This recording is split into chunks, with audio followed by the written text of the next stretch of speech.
Hey guys, such a warmonger here, and this is 3 versus 3, Kingdom of Heaven. This is a attackers versus defenders scenario. And this replay was sent to me, so I have no idea how it's going to go, but hopefully it's a good game. From what I understand, all 6 players have played the map once, twice, or maybe even more times. So we've got 6 experienced players, so this should be an interesting game. Anyway, on player 1 blue, we've got Dominik playing as the Romans. Okay. And then player 2, cyan, we've got Ethan playing as Romans. And player 3, PendragoN, we've got in green also playing as Romans. So these guys are all Romans. East Romans, actually. You see that? Eastern Roman Empire. Alright. So over on the defender side, we've got Obelix gray, his favorite color. Playing as the Byzantines, but because his allies are Franks and Burgundians, he's actually ending up as the Franks. And actually, yeah, he's gray. And then player 5, Pyra, orange, Burgundians, which also translates to Franks. And player red, Ogeday, also playing as the Franks. So we've got a pretty homogeneous match here. Pure Franks versus pure Romans. Already have Ogeday scouting out PendragoN. His horse archer is gonna die though. Let's see what Ogeday's vision is. Interesting. Obelix doing the same. Not sure they don't seem to be aware of Ethan's base up here and Dominik's base on here. So I would say this is more of a risky strategy. Risky because if the defenders catch on to this fact, it is possible, and I think I can see Pirate already starting. It is possible to just divide and conquer. And by that I mean that because it's gonna be hard to mutually support each other. So let's go to capture age for a second. So this is the map, right? So you can see if Dominik is here and Ethan's here and PendragoN's here, that well, they cannot mutually support each other. So if all 3 defenders bully any of these players, they are too far away from each other to help. Pyra, experienced as he is, he's already starting to raid the stone miners over here. He is losing a sergeant to some heavy cav, so that's bad. The risk could pay off though. What I would say is the Byzantines or the Eastern Romans do have a much better defensive... they're a much better defensive civ as attackers, because they can build fortified palisade walls and they can build towers. No other faction can do that. So if Pyra can hold on and withstand the constant harassment from the defenders, which it looks like at least Pyra and Ogeday are trying to harass him. But piecemeal, this is not how you harass him. Like piecemeal, they'll win. If PendragoN can hold on until Dominik and Ethan can ramp up, then this strategy could pay off. Look at the minimum range on these guys. It's gonna hurt. So every unit that's ranged has minimum range. Right now it's 3 in this version. So these archers don't stand a chance against cavalry. It looks like Ogeday did find Dominik's camp. I think they're starting to clue into the fact that they are all separate.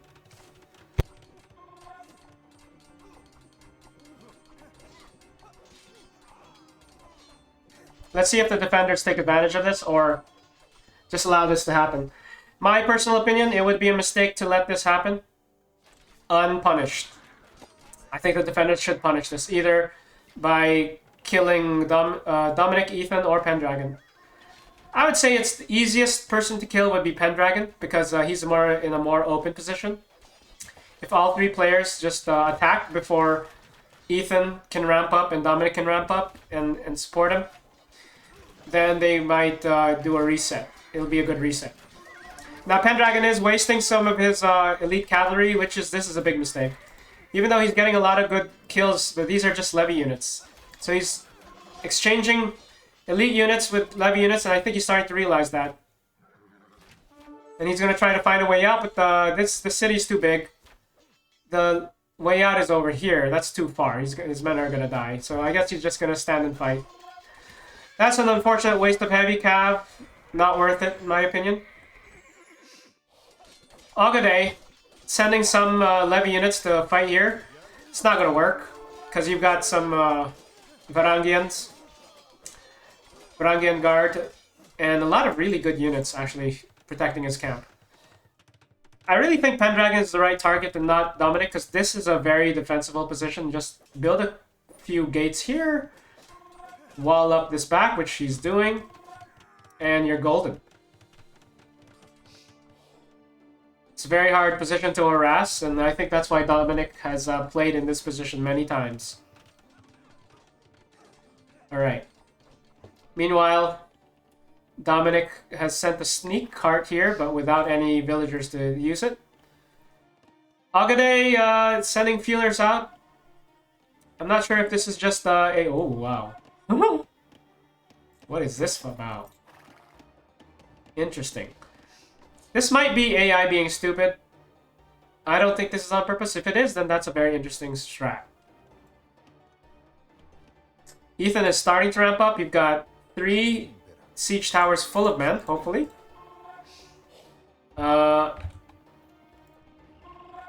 It looks like in the game it's 8 p.m. So let's go back in the game. And now it just turned into nighttime. Alright, so at nighttime you cannot see your allies, and you cannot see as much because the vision is reduced significantly. So Ethan is starting to do a sneak attack. Nobody from the defending side is aware of this, I believe. They're only going to clue in that this is happening when they realize this ping. You saw that.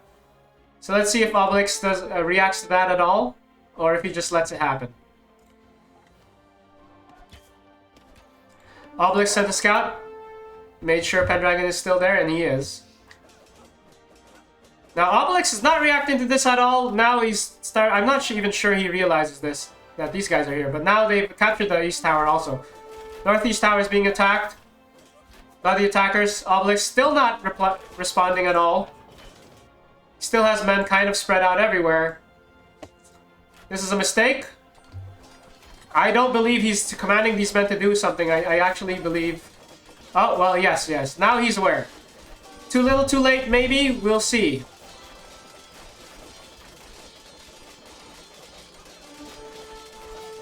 Anyway, so 1 minute in the game is... 1 hour in the game is 1 minute in real life. Nighttime comes at 9 p.m. every day, and dawn comes at 5 a.m. So that's about 8 minutes in real life of nighttime. So that's 8 minutes that you have to worry about sneak attacks like this, or 8 minutes you can use as a defender as an opportunity to raid the attackers yourself. So let's see if any of that happens. It looks like right now they're in a more defensive posture.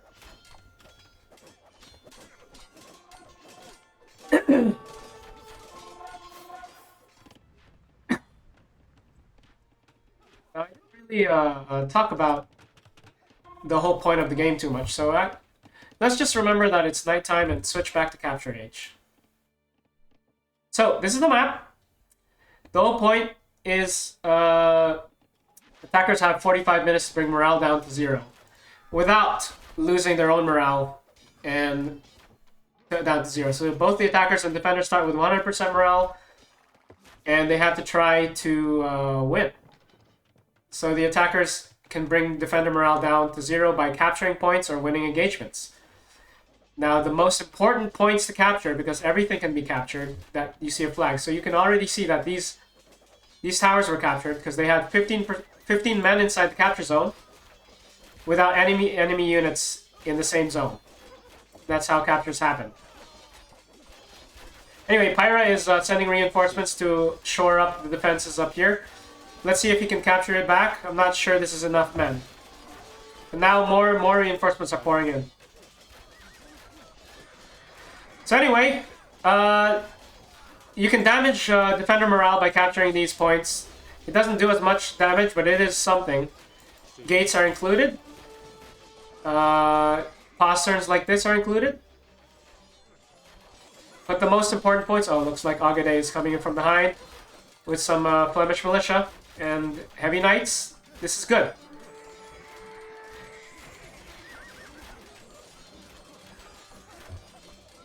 There's actually some intense stuff going on. So, like, if we look at the point of view of certain players. So this is what PendragoN sees. He just sees dead bodies appearing randomly, right? This is what Dominik sees.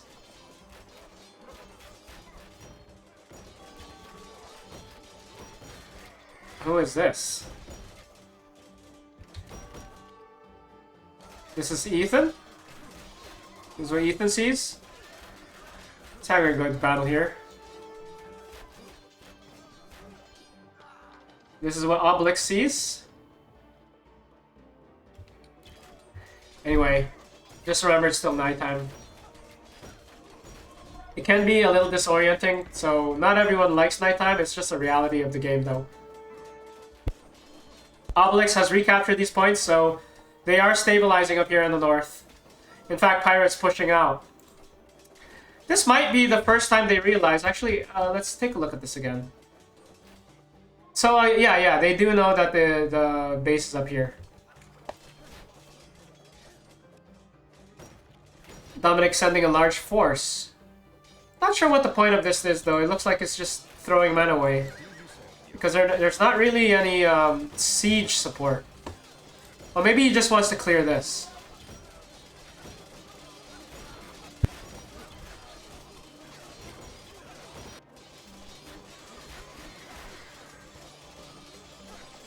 Look at these rain of arrows. You have to be careful using this. I mean, every ranged unit has attack ground as a capability. So if I were Ethan, I'd be attack grounding in around here to try to not hit my own men. Because arrows are realistic. Just remember, arrows are realistic. They will kill your own men. If there's a unit behind this tree, they won't hit the man. They'll hit the tree. That's the basic rule. And they're inaccurate. So attack ground is a very useful... Oh, actually he's doing counter battery. So yeah, that's good. That's good arrow fighting. PendragoN has pushed in. He's got a whole bunch of levies. Oh wow. Actually, these guys should fight. These so it looks like he's got spearmen against sergeants and knights. Now, spearmen are good in cramped quarters. But against sergeants and knights, the sergeants and knights should still do a very good job against them. And you can see that here. The spearmen are starting to, like... They're just getting cut to pieces. So PendragoN relying on more of a levy-heavy army to try to push in. But now you've got Ogeday trying to make a raid here. Maybe to take this trebuchet down? I don't know. Or maybe to take one of these tents down. I'm not sure what the objective is. But PendragoN spearmen, like I said, they were up against sergeants and knights and they just got slaughtered. This is a more even match because it's levy units against levy units over here, but then more sergeants and knights over here as well. So that's why this is thinning out. Meanwhile, Pyra is still trying to fight on the field. This might not be... He might be overextending here. The problem with this is that the attackers have a faster food and gold income than the defenders. So you really don't want to take engagements where you're just sort of even as a defender. You want to fight in choke points, or you want to fight in overwhelmingly good odds, like a 2v1. If you try to fight on an even footing, you're just wasting units, and then the attackers can grind you down through attrition. So you can see Pyra having to pull back, and this might bite him in the butt later. We'll find out. They are stabilizing here. It looks like Pyra has They've stabilized over here. So that's good news for the defenders. And it's 5 a.m. now. So if you look at Obelix's point of view, you can see your allies again. So it's not nighttime anymore. You can see everything. This is what the attackers can see. So it must be a relief. They must be feeling relieved.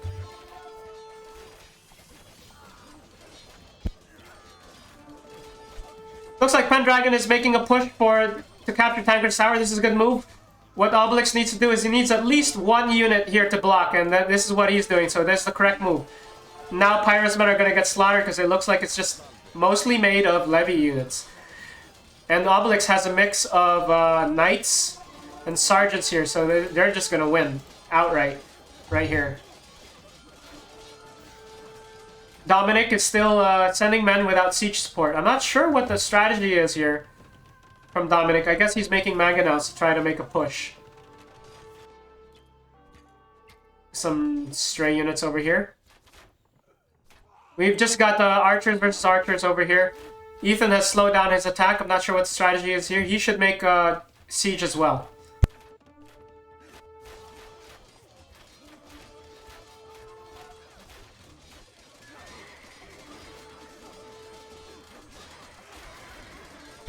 It looks like Ogeday tried to move in for some with cavalry archers.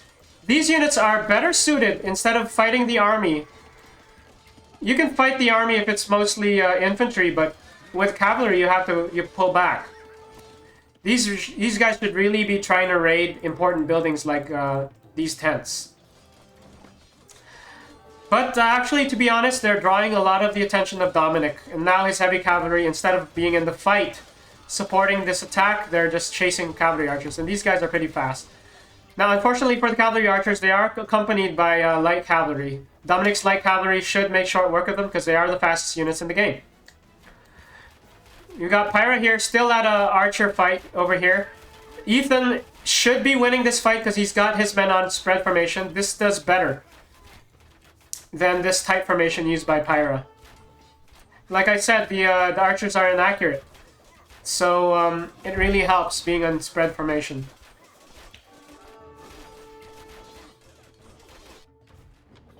Now the castles, it looks like Ogeday's tower is finally under attack by these mangonels. Dominik should continue making mangonels. He should probably make almost 8 to 10 mangonels should make short work of this. Now I'm not sure Ogeday understands this being under attack because he's in so many battles.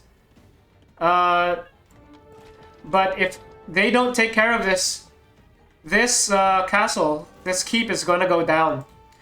And you don't want that because you do make your second strongest infantry and cavalry here. You make sergeants, foot sergeants, and mounted sergeants over here. So you don't want to lose that building. Now in the newer version I'm coming up with, this is going to be different. But right now this is version 4.7 I think, or 4.8.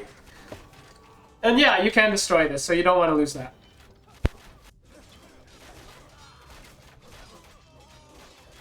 Now Ethan is happy to kill these units, but what he should really be doing is attacking. He should do the same strat he did and just repeat it constantly, because it'll draw more men in this direction. So let's do a status check of the game. We've got 25 minutes left in the game, so it's almost halfway, because the attackers only have 45 minutes to bring defender morale down to 0.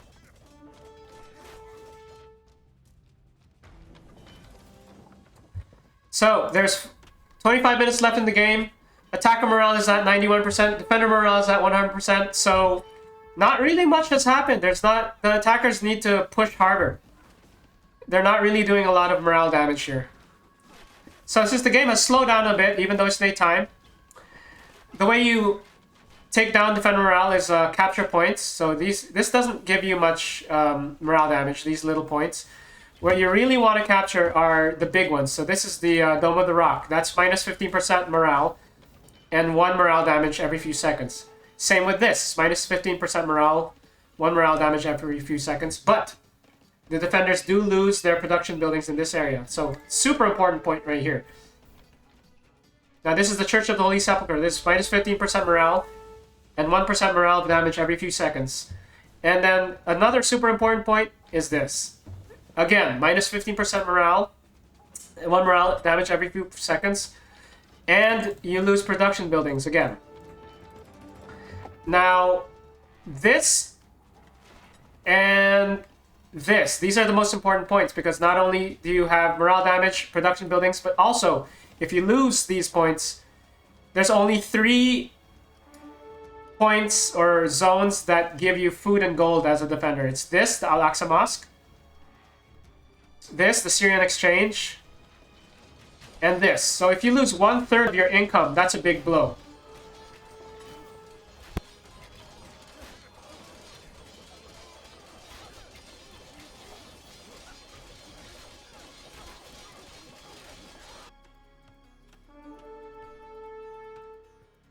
So, Ethan deciding that he can make another base here. 25 minutes left. We'll see if this pays off or if it's ultimately a futile attempt.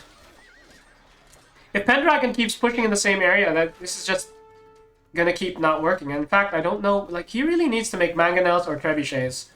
Or a bunch of siege towers so that he can, like, spread his attacks out. Fighting in these breaches is suicide. You can see how they can just pull back, like what Obelix is doing, and then fight right here in the breach. And lower the surface area, although I'm not sure why he's doing. Oh, maybe he's switching them out to this area.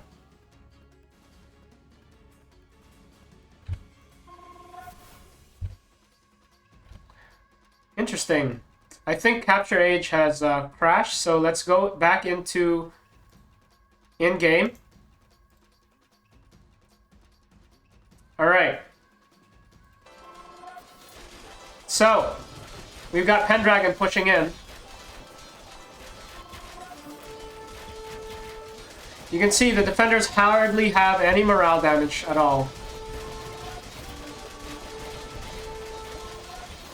Why is this on fast forward? There you go.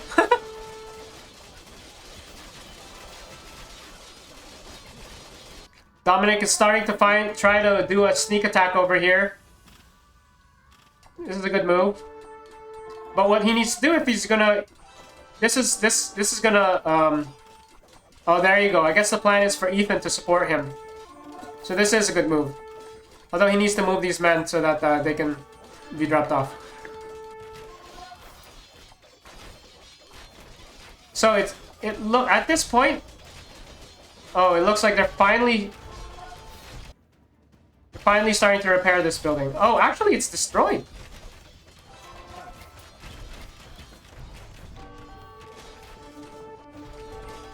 Yes, this building is destroyed. Okay.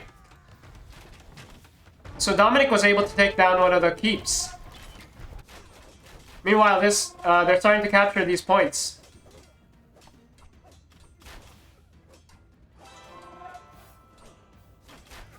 Needs to move these guys.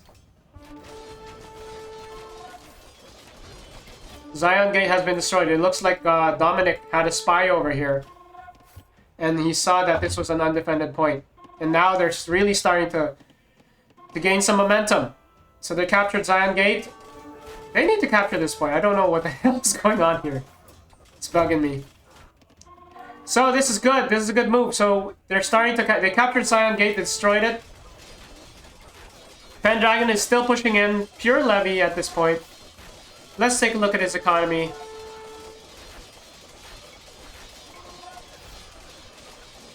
He's low on food, that must be why. He has a lot of gold, so that's a big mistake from PendragoN. He's not making gold units, he's just making...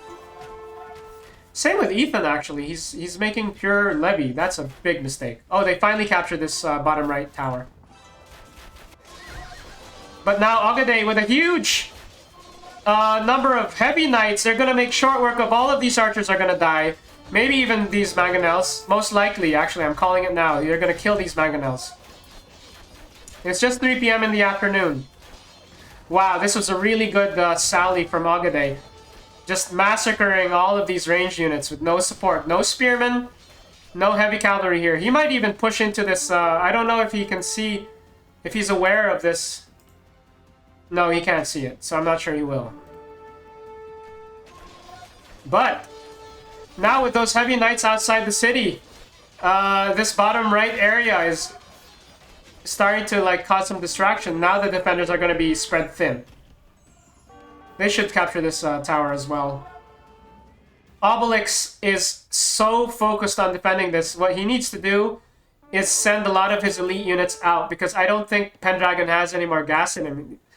He should notice that it's like, if he knows that he just keeps sending these levy troops, just leave a few knights with some spearmen in here.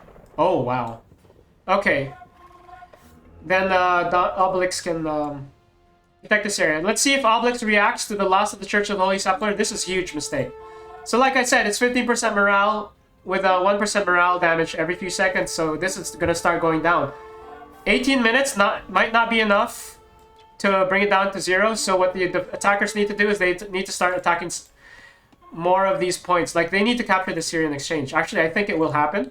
This is also undefended. Oh, well, looks like there's one horse archer defending this point. Once that horse archer dies, if they don't make anything else, this place is gonna fall. Oh, and the light cavalry. And there it is. And just like that, very quickly, suddenly the tables are turned. The defenders now lost one of their food income points. They now can only rely on this point and this point for food. Not only that, the Tower of David is going down. He's got men repairing, but he needs to attack. He needs to ask for help. Obelix, frozen, not reacting to this at all. He has so many knights right here and sergeants. He needs to send them here because they will actually recapture this very easily. Unfortunately, he's not sure what to do, it looks like. Oh, actually, he's sending levy units. With some... Yes, okay, so this might clear it. This might clear that point. Looks like there was an attempted harassment from Ogeday, but it was cleared up.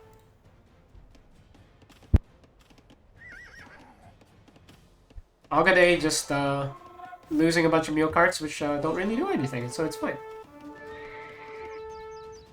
So, the defenders do recapture the Church of Holy Sepulchre. Obelix saves the day right there, and now they need to recapture this. 16 minutes left. I still can't tell who's going to win this game, so this is actually a good replay sent to me. This is actually riveting. I don't know what's going to happen. PendragoN moving his mangonel forward.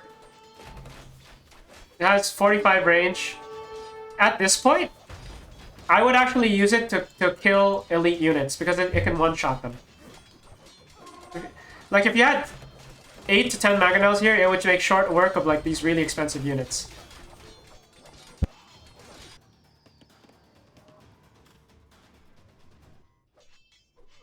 These large forces of infantry still rampaging throughout the city, trying to find any sort of, like, point that they can easily capture. Not sure why they're not capturing this. Maybe they just forgot it existed. But here comes Obelix with a kind of a scary force. Oh my god, that's like 7, 8, 9, 10, 11, 12, 13, 14, 15 foot knights and 2 sergeants. This is a scary force. If he fights right now, he will kill all of this. But I'm not sure why he's pulling back. Just fight, Obelix. Oh my god, why is he taking the extra damage?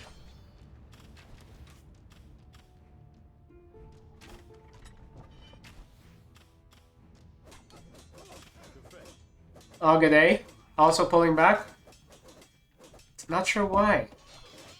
Here comes Obelix. See, he's gonna slaughter these guys. Let's watch this engagement.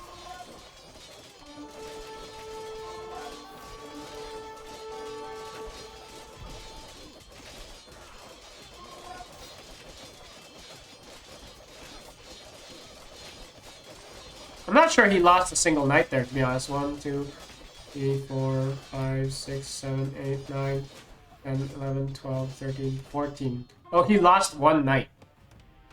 This is what I'm talking about. He can actually go here with the more support and kill all of this. This is just pure levy. You need to use your gold. Like, that's a big problem with... Actually, all these players. Like, Dominik should be making gold units as well. But look at this. It's 8 p.m. It's starting to get dark. Nighttime's about to come. So let's take a look at what Obelix sees. There. Suddenly it's nighttime. It looks like they lost their Tower of David keep. So no more access to foot sergeants or mounted sergeants for 2 players. It's a dangerous time. It's the last 13 minutes. I still can't call it. Let's see if the attacks slow down. Like, Dominik needs to push in here.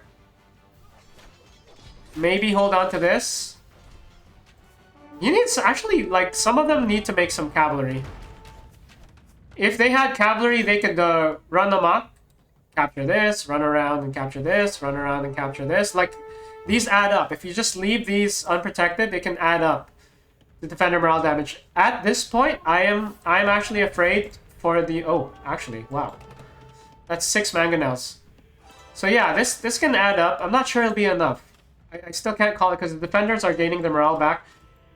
And they're recapturing these points as well. At this point, I would say that the advantage goes to the defenders.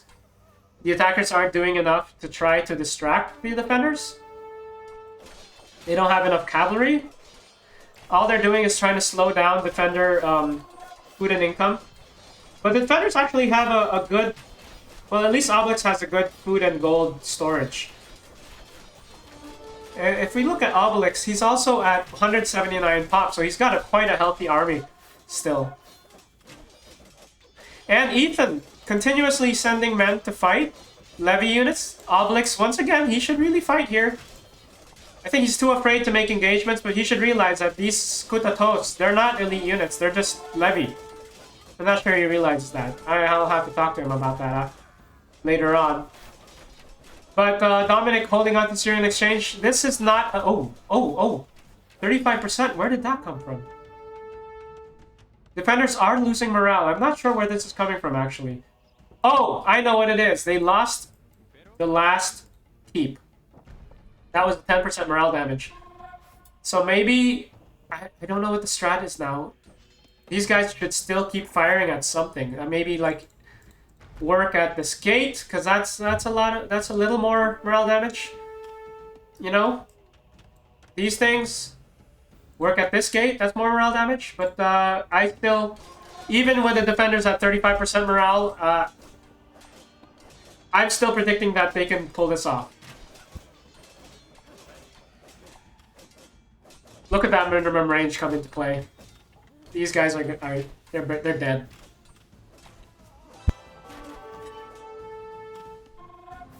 Dominik finally took this tower back. And now they're at 33% morale. But let's see how long he can hold it, because... Oh, actually, this is a pretty good... 1, 2, 3, 4, 5 Varangians. Plus, the Axe Varangians are good. So this might be... this is a harder battle for Obelix to win. Let's see how this goes. Because the Varangian Guard are actually the best infantry unit in the game. These... Oh my god, the Church of the Holy Sepulchre was taken by Dominik. This was left unguarded. This is unexpected on my part. I thought that they would hold on to that.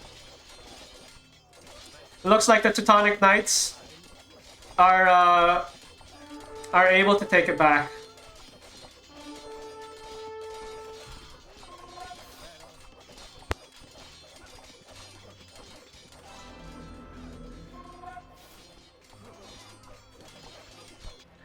Okay, but Obelix took the Syrian exchange back, so all of their food and gold income is back to normal. And now it looks like they might try to take Church of the Holy Sepulchre back. But you can see that now that they finally took something with some morale damage every few seconds, it's going to be harder. And they're still holding on to this point. But Obelix coming in with another strong force. Obelix doing a very good job keeping his knight numbers really high. Like I said, if they even just made light cavalry, like a whole bunch of light cavalry, actually he does. Dominik does have about 23 units of cavalry that could be running around, maybe even taking Tancred's Tower. It's 1 in the morning. This would be a perfect time to do it, because you can see this. They are not aware of this. They don't know what the force looks like.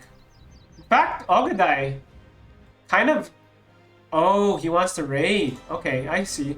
Ogeday wanting to raid this command tent But now Ethan doing some quick reactions, trying to make spearmen to fight back. Dominik still being a little too passive here.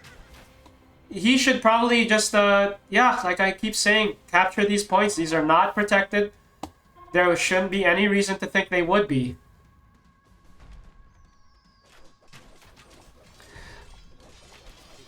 PendragoN sending reinforcements. Once again, PendragoN is addicted to the levy units. I don't think he's touched his gold at all. Now, the reason you would want to touch your gold is there is a maximum amount. These numbers will not keep getting higher if you go too high. Like, there's a maximum. So you want to be spending your gold. So, that's just unfortunate. I'm not sure what the point is. He didn't even put a gate here. It's just an opening. Okay, he's starting to spend it with some Rangos. Too little, too late. I mean, he could be making so much. So, 7 minutes left. Defenders at 14%. Obelix is sending his large knight force over here. But Dominik is fighting for the Syrian exchange. This might be a killing blow. If they lose the Syrian exchange, then that's minus 10% morale, and then that will destroy the defenders. This is something I did not expect, because I really did not expect this Church of the Holy Sepulchre to be left undefended. Oh my god, Tancred's Tower finally goes down in a secret move, and now I think the attackers will win. I did not expect that. I think the whole problem was leaving this undefended, and now there's just a few seconds left before victory. And that's it. That was an amazing game. That was a really amazing game. Wow. Big mistakes on both sides, but like very interesting. Six minutes left. Oh my god. What can I say? Okay, well, let's take a look at the stats. Oh, wow. Obelix, 984. Obelix doing a great job. Maybe the pressure got to him. Good on the defenders in general. Just a few mistakes. Wow. I'm impressed. This was a great game. Woo! Wow, even Ogeday trying to get some morale back with his raiding, but got pushed back. So let's do the usual thing I like to do. What could each team have done differently? Well, obviously, Dominik could have sent his cavalry to go around and capture points to make this victory go faster. Instead, PendragoN did it for him. Now, PendragoN, just look at his resources. Should have made gold units, okay? Both Ethan and PendragoN relying too heavily on levy units. That actually damages your morale as an attacker, losing too many units. So that's what the attackers did wrong. In the start of the game, I was worried about the fact that they were separated. Their bases were too far apart.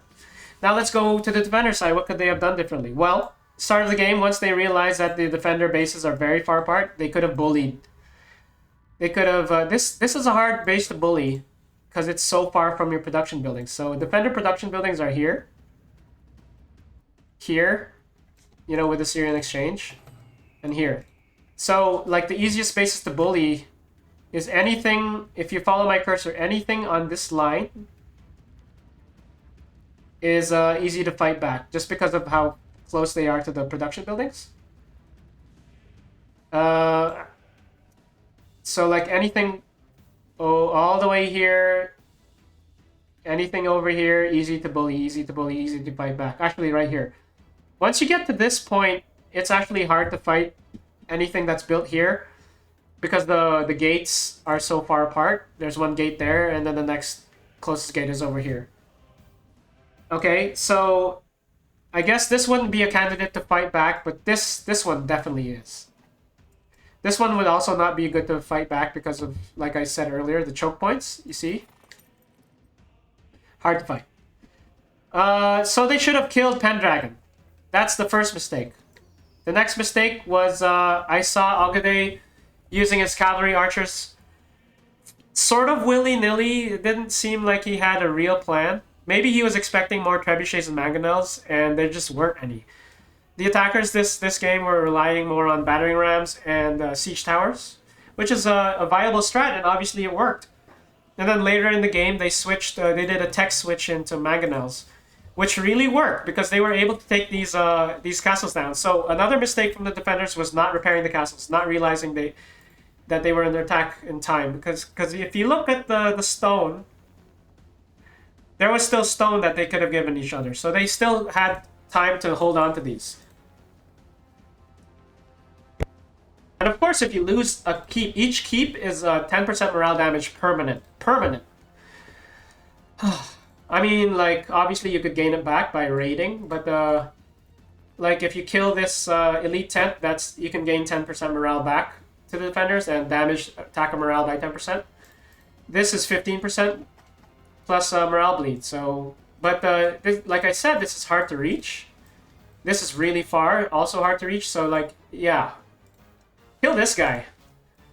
Yeah, repair your castles, and it happened twice where the Church of the Holy Sepulchre was undefended. That's like a really bad move.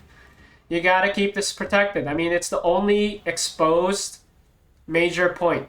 Because, like, this is a major point, but it's in, like, a freaking citadel. This is their super strong point. This is right beside the production build, like, area. So this is kind of, like, hard to take. Because you got, like, 6 towers here, double gates. And if they're threatening this, then it's kind of easy to understand that this is under threat and you need to keep men in here, right? So this is the only exposed point, so you just always have to keep at least a few units here, so even if it's under attack, it can buy time and react accordingly.